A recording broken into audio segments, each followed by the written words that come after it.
Next question coming in from Rashard Lee. Do you think Tua plays 16 games in 2020? That's kind of the big question when it comes to the Miami Dolphins, right? Is can Tua Tagovailoa stay healthy and be their franchise quarterback? I'll say this. I'd be surprised if he plays 16 games this year for this reason. I don't think they're going to rush him into play. Exactly. I think even if he's fully healthy, Fitzpatrick's your week 1 starter. That's just this smart long-term play for the Dolphins. I think this. I don't think that he is going to play all 16 games. Now, if this was a normal offseason, I would say yes, he would have time to be able to prove himself, I think, in training camp, during OTAs, all that.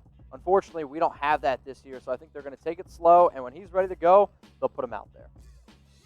Let's go to Jordan Robinson. Get a picture. Josh Rosen to the Buccaneers for a 5th rounder.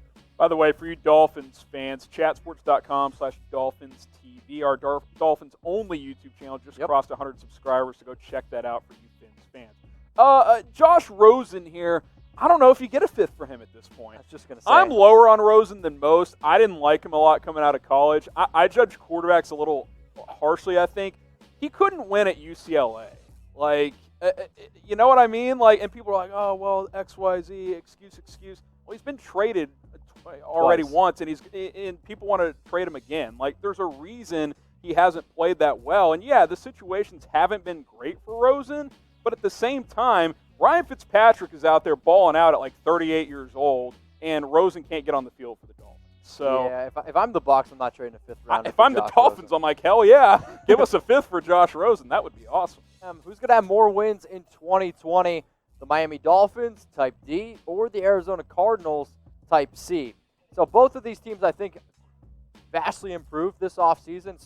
More the Dolphins, I would say, in free agency. The Cardinals made a great trade for DeAndre Hopkins. Yeah. In terms of draft, I actually think the Cardinals had a better draft. At least that's my opinion. I'm with you. In terms of wins, though, I think the Dolphins have an easier division. The Cardinals' division's harder. I am still going to go with the Arizona Cardinals. I'm going to go with Arizona because I have a pretty good feeling about what Kyler Murray is, even though the division's brutal. If they can win even just 2 games in the NFC West and do a good job of the rest of that schedule, I like their chances because I don't know what the Dolphins are putting out there at quarterback. Yeah, that's a fair point. So D for Dolphins or C for Cardinals.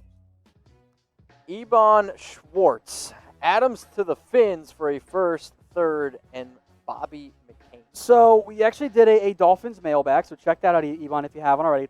It's on the channel. Yep. Adams was mentioned as part of that. I think the single biggest issue here is not that the Dolphins don't have the assets to pull it off. It's that I don't think the Jets want to move Adams individually. Clearly for part one, they don't want to move Adams at all to begin with. Playing him twice a year, that is not something that they want to see happen. So a 1st and a 3rd of McCain is a fair offer from Miami. I just don't know if the Jets would consider a fair offer from the Dolphins or Patriots or Bills. Bring in the super chat here from Tanner Goff. Best current quarterback comparison for Tua and Joe Burrow. So who's your comparison for Joe Burrow? Tua was an older player, so I got to think here for him.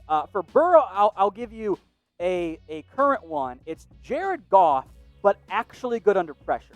Okay. And Jared Goff, if he was good under pressure, is awesome.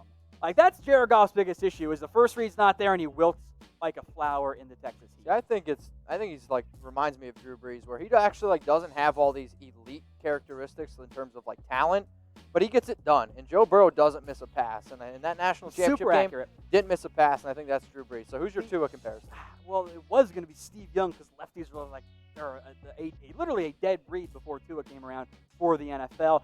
From an accuracy perspective, I do think Tua could also be a decent fit for Brees. He's a little bit of a smaller quarterback as well. My former player for Burrow, by the way, is Tony Romo.